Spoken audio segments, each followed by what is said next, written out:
वालेकुम दोस्तों, कैसे हैं आप सब। उम्मीद है कि आप सब खैरियत से होंगे।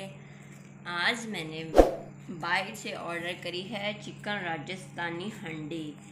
तो मैंने सोचा कि पहले मैं ऑर्डर करूं, उसका टेस्ट कैसा है उसका रिव्यू आप लोगों को दूं, तो फिर मैं अपनी रेसिपी रेडी करूंगी।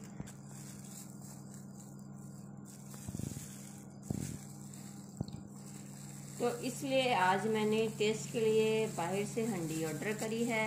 अब हम इसका रिव्यू करते हैं कैसी है।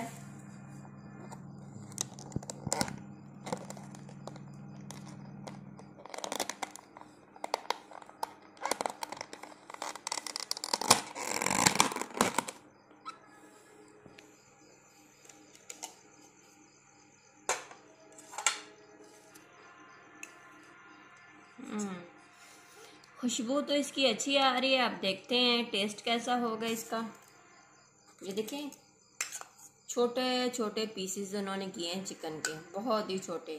तो मेरे ख्याल से ये बोनलेस है, इसलिए बहुत छोटे पीसेस हैं इसके। तो गाइस मैं एक पीस इसका खा के टेस्ट करती हूँ कैसा है। टेस्टी है, बहुत ही टेस्टी है ये, बहुत ही मज़े की है।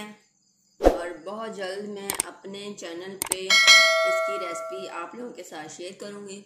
So thank you so much. अपना ख्याल रखिएगा और दुआ में याद रखिएगा। आपकी अपनी रिदा क्रिएटर। अल्लाह हाफिज़।